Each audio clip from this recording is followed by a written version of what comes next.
Welcome to Straight from the Source. I'm Haley Watts, and our guest today is Chief Wes Metroka, Chico's new fire chief. That's right. Welcome and congratulations. Thank you so much for having me. This is really exciting. So, Wes, I think that you were quickly one of my favorite.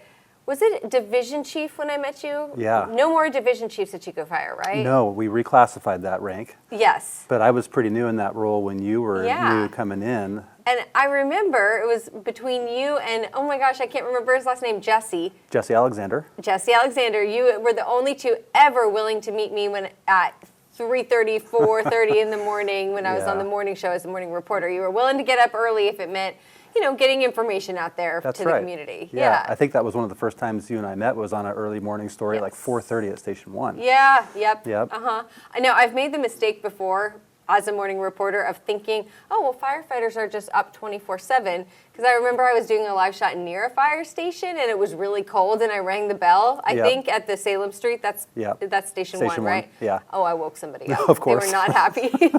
But they're more used to getting up than some of the other ones. So yeah, I would imagine so. Okay, tell me, let's back sell a little past before when I first met you. When did you first decide you wanted to become a firefighter at all? That's a good. I get asked this question quite a bit, and it's a really good question because coming out of high school, I didn't know what I was going to do. Right. In fact, I remember they were doing this test you could take that would tell you what would be a good fit for you. I took and that I one took too. that test, and it said, well, you should look at being a park ranger. Oh.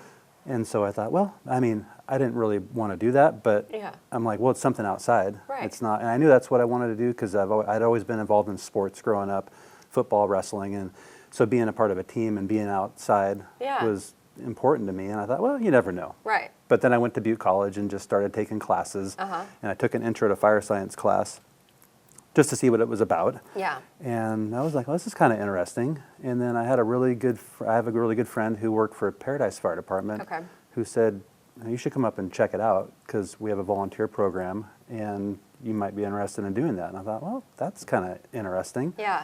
So I did. I went up there and I checked it out and I applied and I didn't get picked up as a volunteer the first time I applied. Really? With them. Yeah. They wouldn't even take your free labor? No, I think I was 18 or 19 at the time, and I didn't have any experience, any training. Yeah. And so they said, hey, come back, go get a little bit of education. And so I did that. I went back to that semester and took another class, and then I ultimately got picked up with Paradise Fire as a volunteer, and that was kind of like my first introduction into the job. Yeah. And I was like, eyes were wide open. And I was just really interested in like just the history and the tradition of the fire service is kind of what really drew me into it. Yeah. And, one thing led to another and ended up continuing school, went through the Butte Fire Academy, and then started to apply for jobs. Yeah. And then my first job was a seasonal firefighter with CDF up in Shasta Trinity Unit. Hard in a work. little town called Hayfork. Oh, wow. Yeah, the west side, Trinity County. And I was 19. I thought, this is so cool. I get to go somewhere. They're paying me to ride on a fire truck and do all this stuff. And that's kind of really just sealed the deal for me. And I was hooked. Right. And then I came back and applied for Paradise Fire Department, which is the town I grew up in. And they hired me as a firefighter. And I worked there for almost 8 years. Yeah. And then I came down here and started over. Yeah. So you mentioned when you were in Butte College, you took like a fire science course, right? Yeah. So there are some interesting things, just as a reporter, that I've learned a few little things about fire behavior that I never knew before. Sure. Fire, like why does it climbs uphill, right? Yeah. What's with that? Why does fire climb? Well, so basically the fire is going to react to fuel, weather, topography, right? And so when you have an incline, your fire is preheating all of the fuels ahead of it due to the convection of heat.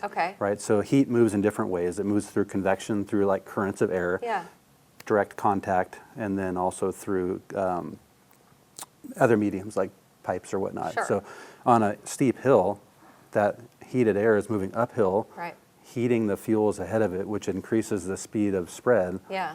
And you get the same effect with wind, right? So if you're on flat ground and you have wind pushing the fire, it's doing the same thing with that heat. Right. It's pushing it low to the ground and increasing that spread. So wind and topography are a really big deal when it comes to wildland fires. Wind is something that I feel like wind traumatized by because of fire Oh, yeah. season. I grew up in Southern California, so I was used to, the Santa Anas, and it just was a little annoying. You know, your hair blows, and you know this. It Oh, gets yeah. stuck in your lip gloss and Yeah, stuff. I mean, I don't have that problem. When I had a mustache, it was different, but Yes, but, exactly. yeah. But no, now, I mean, after being here for 10 years and covering wildfires, any windy day just gives me like this icky Yes. fear feeling. Yeah, me too. Yeah, yeah.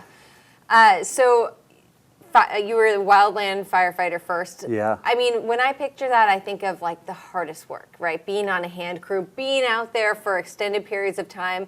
But then my friends who have done it say, well, it's also kind of like being on a camping trip with your friends to a certain extent, Yeah. you know? And it's like, it's hard work, but it feels good. Mm-hmm. Is it with that? And that was your experience. It wasn't, Yeah. It wasn't torture. It sounds tough. Not at all. I mean, Yeah. that's when you're in that realm, that's what you do. And but even here with Chico Fire, when we get a chance to go out, because we deploy to fires all around Yeah. the state, and you go out there and you kind of get into this system, right? Like you're on 24 hours on, 24 hours off. Mm-hmm.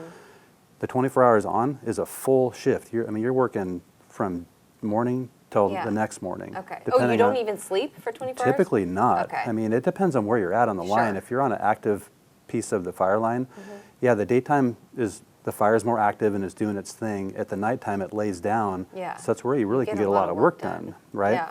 So, but then there's times where the fire is almost where it's under control and you're on a part of the line that's quiet, right? So Yeah. you're mopping up during the day and you may be in an area where you don't want to be out under the tree canopy at night where Right. limbs are falling. So if you get a chance to get some shut-eye, you do. Yeah. But there's been many of shifts where you're out there working 24 to sometimes 48 hours straight if you're the first ones there. Right. And then you're ready for a day off Right. after that. Are you just fueled on like adrenaline, or did those, what are they called, the MREs or whatever, do they Yeah. come with a lot of caffeine? They do. So adrenaline, but then we rely on, Starbucks coffee sticks Oh, and, okay. and Yeah. you're drinking them cold because sometimes you don't have Right. the hot water. But yeah, you just kind of, you get in your routine. Yeah. And it's very routine based, right? So then you'll come off the line and you're off for 24, Yeah.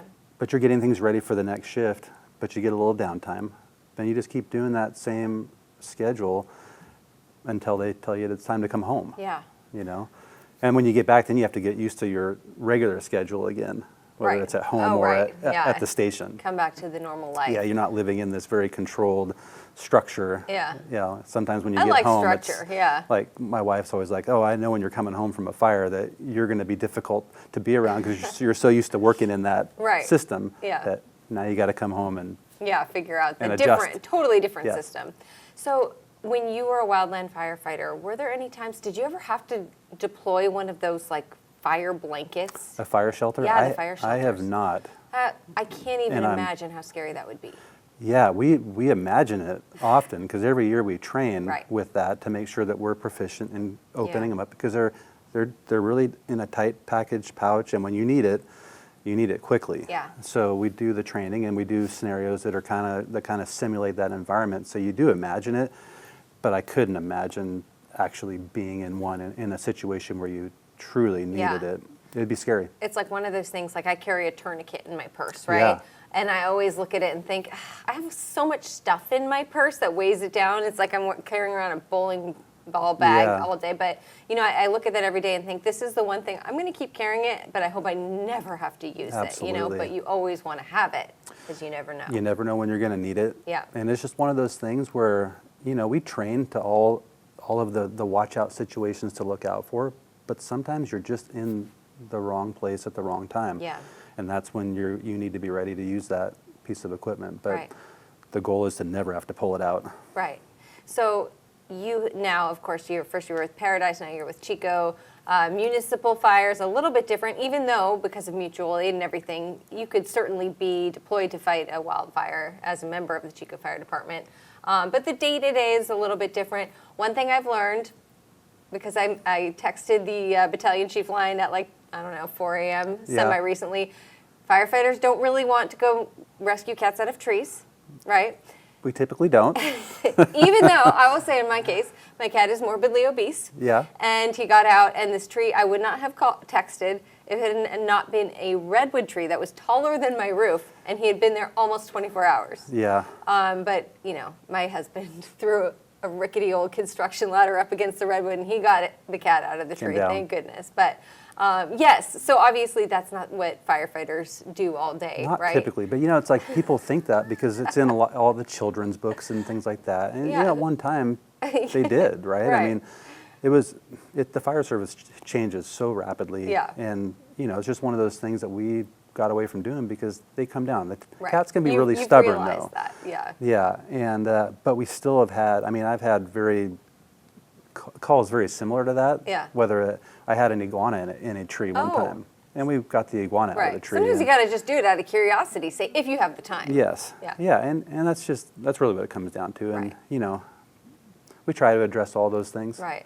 But- and then we try to educate and go, hey, just try these things to get that cat to come out of the tree because Right. sometimes it's just either scared or it's just being stubborn. Right.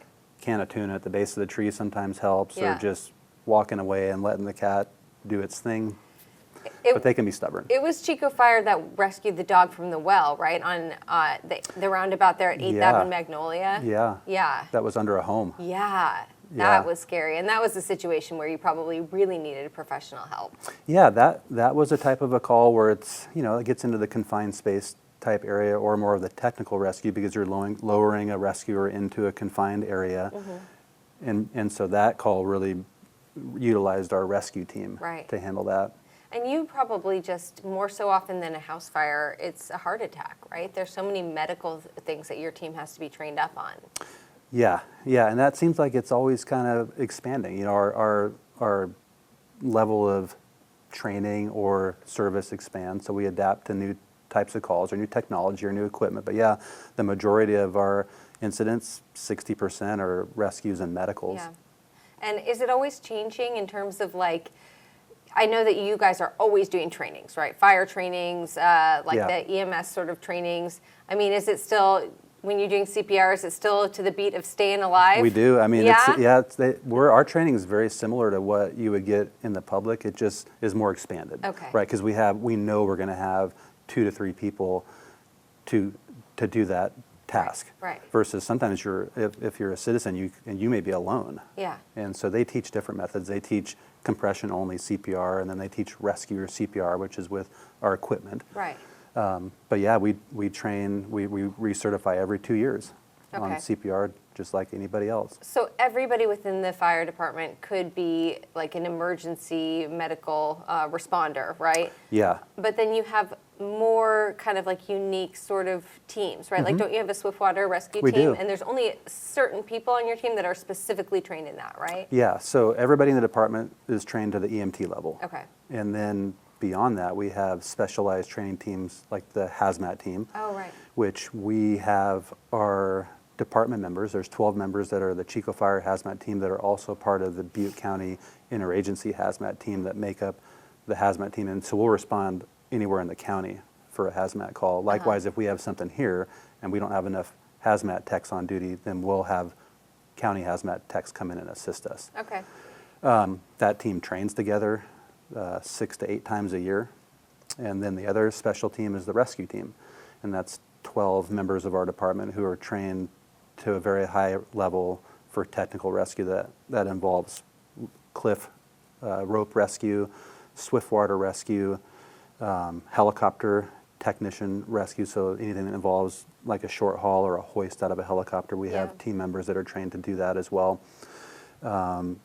Collapse, so structural collapse, whether that is due to an earthquake or due to a failure in a structure after a fire or some other, maybe a vehicle collision into a structure. So we have that ability to come out and bring lumber and construct shoring and support that structure.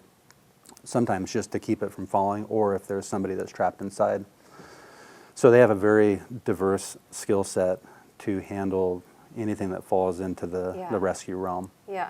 I mean, the ways that a firefighter or Chico Fire Department firefighter helps with our community and the services that are offered, I mean, it's so extensive, right? And there are a lot of risks that come with your job. I mean, I'm sure that there are things that make it fun and interesting and very rewarding, but just one thing, for example, would be cancer risk, right? Yes. I think when maybe one of those mornings where we did some live reports was in honor of I don't know why I'm better with first names. I think his name was Joey. Yeah, Captain Joe Duran. Yeah, who had passed away at that time. He was like maybe the most recent to have died of cancer, right? But I don't know if that's probably changed since. Yeah, we've had a couple. One after Captain Duran, Captain Steve Andrews passed away of job-related cancer as well. That's right. Yeah, so we're very aware of that. Having just had those experiences and those losses, it really kind of forced us to look at everything and evaluate what can we do to reduce that risk or that exposure, through multiple areas, whether that is station design, remodel, the gear that we're wearing, making sure we're wearing the best gear that can protect us from those exposures. Right. Because when I came into this job, it was all focused on what you breathe in, right? So the air, the SCBAs or the air packs that we wear protect that airway. And what we've learned, especially over the last 10 to 15 years, is that's not the only way that we're being exposed. Right. It's our skin, right? Our skin is the biggest organ we have on our body, and it's so susceptible to whatever that we're in, whatever environment we're in, of it just absorbing all of that, whatever's in the air. And it's like the houses are made with all these petroleum-based stuff. Like the Almost carpet everything. is made out of plastic, the furniture is made out of plastic, right? Yeah. And when it burns, I'm sure it's in the air. Yeah, all that stuff, and not only the new stuff, but then the old homes that were built with lead paint, asbestos. Right. All those things, like when you look at like an asbestos job, it's all like tarped out, ventilated. I mean, we're going in with all of our gear, which protects us from what's in the air. But now we got to make sure we focus on the decon part of it after the fire, because it's all that stuff that we were just in is setting on our gear. Right. So we've developed decon procedures that we didn't do 10 to 20 years ago, so that when you come out of a fire environment and you're done, before you take your gear off, we wash you down with a soap and water mixture and a brush to get the bulk majority of those contaminants off before you open up your coat, before you take off your mask, to try to minimize as much of that as exposure as we can. A lot's changed. I mean, when I started, we would bring our turnout bunker boots and pants into the dorm and set them right next to our bed, and they weren't necessarily clean. Right. We didn't know better. So we would bring those into our living environment, and really what we've done is contaminated the area that we're sleeping in. Yeah. And we don't do that anymore. Yeah, thank goodness. Just the things that we learned. So I look at this next generation of firefighters, and I'm glad that we've learned these things. Right. Because I think about them often. Right. Because I did those things for 15 years, and I'm like, well, hopefully I'm okay, moving forward. Do you feel like that I feel like these younger people, like the younger generation, when I look at my teenage stepsons or even some of the younger reporters, that there's much more of an awareness of like, hey, it's like cool to protect yourself and to, advocate for your own health. But I feel like my generation is sort of this attitude of like, toughen up. And like, I struggle with this sometimes too. Like if I had a cold or whatever, just take a Dayquil, you get your work done, go to right? work. Yeah, just be tough. Do you feel like that there's like a group of people within your team that it's like, do we really need to brush ourselves off? Like, I survived. Yeah. Like, do you get any pushback against that kind of stuff? You know what? It doesn't seem like it. Okay. I think the hardest thing to do is just, you have to make sure that it's just done religiously and consistently. Right. And it's sometimes because we're so used to not doing it, we'll miss it and have to come back. But when we're doing it, there's not a lot of pushback. And I think the biggest reason, at least in this department for us, is we've seen the impacts. Right. And we know why we're doing it. Right. And that's the biggest thing is like, what's the why? Why are we doing it? And once you embrace the why, that process isn't something that you're like, okay, why are we doing this? Right. Because at first it seems weird. Like if you would have told somebody 15 years ago we were going to wash you down with a car scrub brush before you came out of your gear, they'd be like, why are you doing that? Yeah. It was like a badge of honor to be dirty. Right. You didn't want to clean your helmet off. You wanted all that stuff caked on it. But I don't see a lot of pushback from it. I think it's just continuing to make sure that that is just a normal. Yeah. And that it's ingrained in the new generation of firefighters that this is what we do and this is why. And it's so that you can retire after 30 years with your health and wellness and enjoy your life fully. And that's the goal. Right. Have the time with your family to set that new routine of normal. That's just with the family. Yeah. You know, well deserved. Yeah. So where do you stand when it comes to PFAS? Because this is something I think about, like for firefighters specifically, that it's so useful in retardant, but then they say it gets into the groundwater and it's coming into our drinking supply through the wells. It's so useful in protecting you from flames and from danger, for protecting your skin and your suits, but is it causing cancer by being on your suit? I mean, it's everywhere, right? In our society, in products, Teflon products and waterproof things, and it's definitely been something that's been brought to the forefront of our attention just due to the nature of the chemical, that it's a forever chemical, that it's a carcinogen, and that it was in our AFFF foam for fighting oil and fuel fires. Okay, but it's not anymore? It's not anymore. Okay. We had to remove all of that foam because the first thing that they really were looking at were the airports, because it was in the foam used for aircraft firefighting, and all the years of using it for emergency response training and whatnot. They were really looking at those areas and finding out where is there contamination. Yeah. And then they mandated that at a certain year, I think it was 2021 or 22, that you had to transition from foam that had PFAS in it to PFAS-free foam. And there weren't a lot of options early on. So we had to do a lot of research and find foam manufacturers that were making that foam. And so we've completely transitioned from AFFF foam that contained PFAS to PFAS-free foam, which,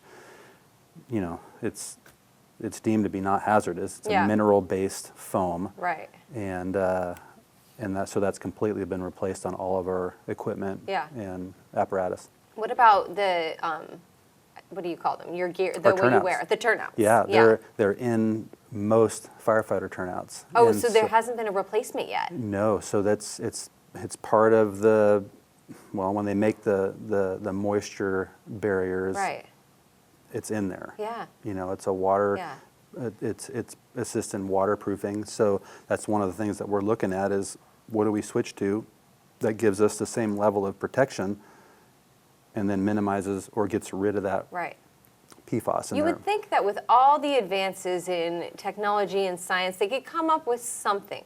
Yeah, and they're making it. Yeah, they're working on it. They have gear right now. Okay. And really the challenge is finding the gear that meets your performance standards to protect you. And so it's just trying to find the right set. And we have people in our department that are in charge of our personal protective equipment that they're evaluating those things. Yeah. Because ultimately we don't want to have that in our gear. Right. Okay. Well, so you've been officially the chief for what, about a month now? Month and Since a half? May 17th. Yeah, So a couple months. Almost just over 2 months. Time flies, right? Trust me, it does. But you're not new to this department at all, No. so you're very well aware of the challenges and, kind of the future as our city continues to expand. What are your big goals and priorities just for, say, this upcoming fiscal year? Yeah, so our job, or my job, or the fire department's job, is to not simply be ready to run on emergencies. It's to be ready for what the city needs in the next 10 years. Right. So you're not only looking at today's response, but projecting and preparing for the future. So that means you're evaluating your staffing and deployment models to make sure that you're meeting the current needs of the city, which is growing. And so, and some of that's already occurred. In March, we opened up Fire Engine 1, which had been closed for almost 16 years. And so that added a fire engine downtown. It enhanced our deployment model, allowed us to get some depth in the downtown core. And then in July, the city approved 3 additional firefighters to work as relief floater firefighters, which provides us some additional depth to help our workforce, right? So we're not relying so much on forced overtime because our workforce needs to be resilient and have their health and wellness to protect the community that we serve. Yeah. So my immediate goal right now is we have a couple of fire engines that are being built right now, and those are going to be coming online at the end of this year, so like early winter of 2026. And we have a new ladder truck that's finishing its build. It's going to be delivered in the next couple of weeks. Okay. That will be working on outfitting and getting into service and then retiring a truck that's about 25 years old. Okay. So at that point, our first out fleet will be completely modernized with a really good reserve fleet behind it. So those are things that are coming right now. And then the things that we're working on are, as this city grows and expands out to the north, is we are looking for a site and funding for Fire Station 6. Okay. And we have some preliminary plans, and we have one site identified right out here. Right here, across the street. Yeah, at Eaton and Hicks. Right. And with that, we're evaluating everything, right? We have that site, but we also need to evaluate and ensure that's the best site. And if so, then we move forward when funding is secured, and that's the biggest challenge. Right now, we have the people and we have the engine.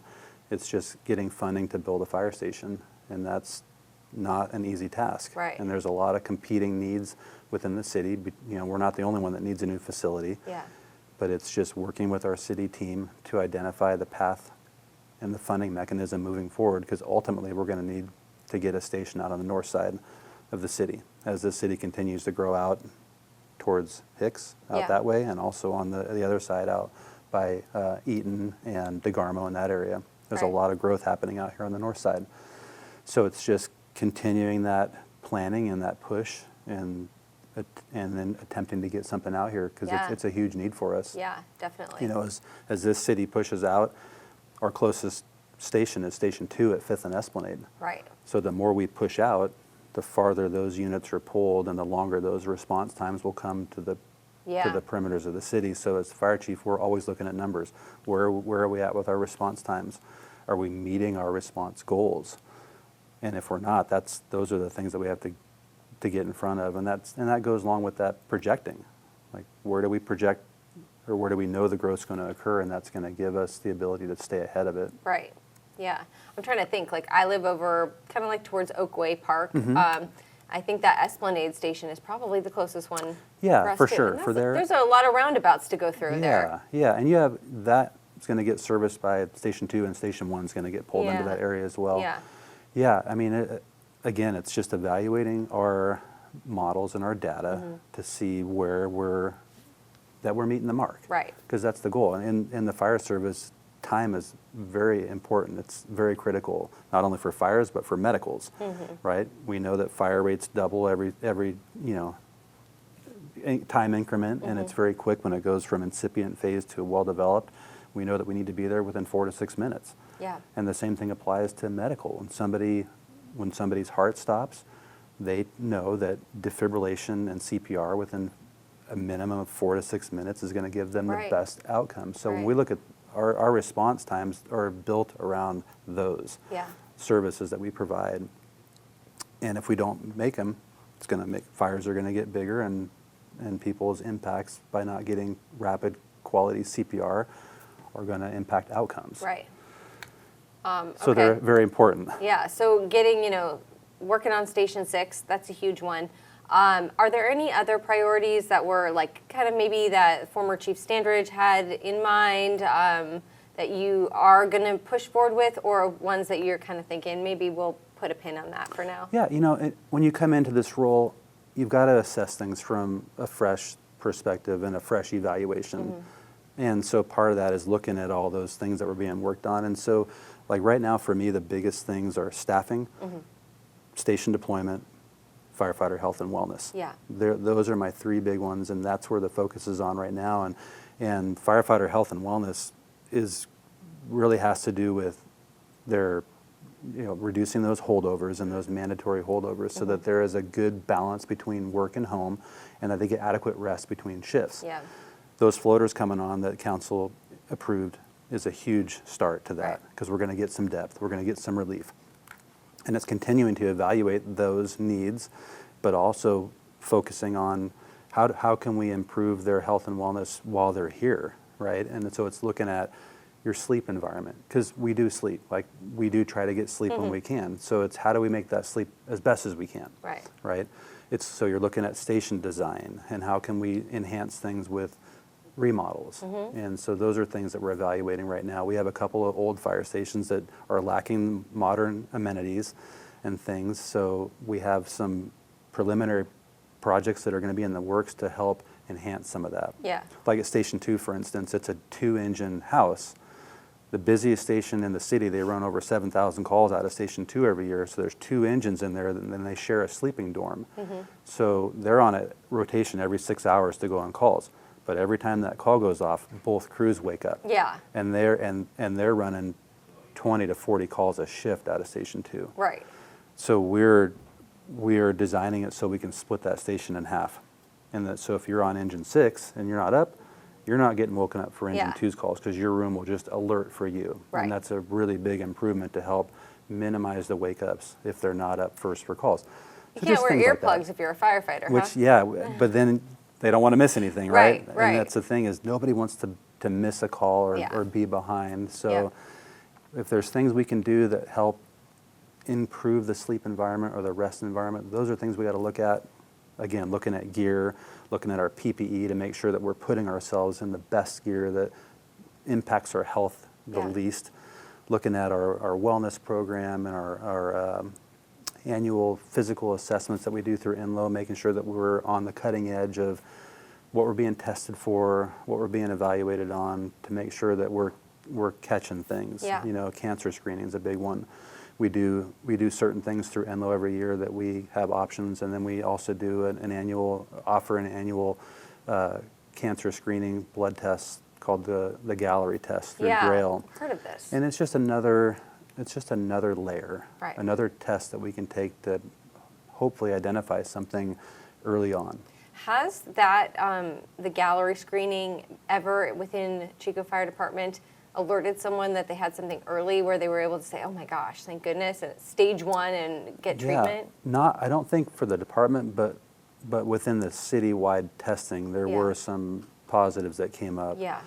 You know, it's definitely not something you can just rely on 100%. Sure. It's still very new science and technology, so you don't want to miss the screenings that you can get right now, right? So you want to keep up on those. Like for me, I go to the dermatologist every 6 months because I'm susceptible to skin stuff. Yeah. And so those are things that you got to keep doing, those screenings and whatnot. So it's just seeing how can we enhance our level that we're offering, and is there anything new that we can bring into that to help give people a chance? Okay. Yeah. Yeah. Gosh, a couple quick questions, very serious ones here. Are there any Chico fire stations that have an actual fire pole? Is that a thing There still? It is. Yeah? So Station 5. Oh. Yeah, is our only 2-story station, and it does have a pole. And people actually use that? It's that much faster than stairs? When I was there, I used it probably half the time. Right. It just depends. It's just fun. It is faster, and when you wake up in the middle of the night, it's like, well, are you going to run down the stairs and take your chance, or are you going to grab onto the pole and go that route? I feel like I've almost, when I wake up like abruptly and I just head down, I feel like I've almost fallen on the stairs too many times. But what if you let go of the pole? Yeah, Maybe there should be a slide. So the thing about our pole is, back in the day, they were all brass. Right. And they would make, polish them up, and they were really slick. Yeah. Ours is not a brass pole. It's like a stainless pole that looks brass, and it's kind of it's kind of sticky, so you don't go down too fast. Yeah. All right. But we haven't had anybody fall off the pole yet. Yes. But it is fun. So we have one. Yes. Yeah, we good do. to know. Within the department, when people are stationed on longer shifts, I mean, is there a delegated cook? And if so, who's the best cook within the fire department? Boy, we've got some good ones. Yeah? I'll tell you that. Typically, the firefighters do the cooking. Okay. And the new ones, when you're coming in as a rookie or a probie, Yeah. you're kind of given that role because they want to see what do you got. Yeah. And then sometimes you show what you have, and you're like, No, you're not going to No. cook anymore. And some people will just be straight up honest with you and be like, I don't cook. Right. We always try to give you a chance. Yeah. But we've got some really, really good cooks in the department. Not to name drop, but Captain Christine can do some incredible stuff on the smoker. So if you get the chance to work a shift and he's cooking, you're going to get treated really well. But we got so many good cooks that can just do, and they all have their own styles. Yeah. Like, this person's famous for this, or this one's famous for that. But it's great. Yeah. Like the firehouse meals and that time of the day it's a huge highlight of this job, and it's one that I hope continues. Yes. As the world changes and our distractions change and technology, the one thing that stayed pretty consistent is firehouse meals at dinner time. Yeah. It's kind of like where where everybody gets together. It's a family thing. Yeah, there's times we'll sit down for dinner at 5:30 or 6, and we don't leave the table till 8:30. Oh, wow. And you're like, where did the time go? What time is it? It's time to go to bed. Yeah. But it's just, it's huge for that family atmosphere. And I think that stuff like that is so important in terms of just being better public servants, because you're a better team, right? Like it's everything. You have to be able to like play together in order to work together, right? Totally. At a higher level. So having that environment is huge for that, because like you say, it just builds that synergy, and it's your family. And so when you're out there, it's like you're not only working for the public, but you're working for them. Yeah. Right? And you want to do right and do well. So yeah, it's a pretty cool environment, and it's one that is pretty unique to the fire service. Yeah. It's not a lot of jobs where you live with, like at Station 1, there's 7 people there. Right. It's like a family. Yeah. And Station 2's got 6 people there. So they have every dynamic that a family would have. Yeah. Right? There's going to be arguments. There's going to be this and that. But ultimately, it's a team of people that live together that really enjoy being around each other. Yeah. Yeah. Are you recruiting? Are you hiring? We're actually recruiting right now. Make it sound pretty appealing. There is at City Hall. We've been interviewing since Monday. Really? So we're interviewing 50 applicants, and we're hiring 6 middle of September. Okay. All right. For an Well, academy maybe you'll have start to date. Push this podcast up and get it out next Monday so that we can get the word out. Yeah. Yeah. It means bumping Debbie Cobb a week. That's right. Yeah, no, it's exciting. Forgive us. It's always exciting. We bring on new people, Yeah. and this group coming in is providing a huge need. I mean, we have three vacancies right now due to retirements, and then so we're getting those filled, and then we're getting the 3 floaters, which are going to bring in that immediate reduction in holdovers, and so we can't get them soon enough. Yes. All right. Well, Chief Metroka, thank you so much. Thanks for having me. This is great. having I've always you. wondered what it's like to be in here, and You could, I'm looking forward to seeing it. in a few years or whatever, when you retire as chief, if Alan decides to retire ever, you come be my co-anchor. That would be fun. Yeah. I think we'd do well. All right. I'll hit you up in a couple years. Thank you, Haley. Thanks for being here. Yeah. Thanks for listening today. I decided to offer this podcast after enough of you let me know that you wanted a deeper dive into certain stories than you get on our TV broadcasts. We elect certain people to represent our voice, but who are they really? My hope is that this podcast answers that question. I love your feedback, and I want to know who you'd like to hear from next. Just fill out that comment section and leave us a review on Apple Podcasts, YouTube, or Spotify.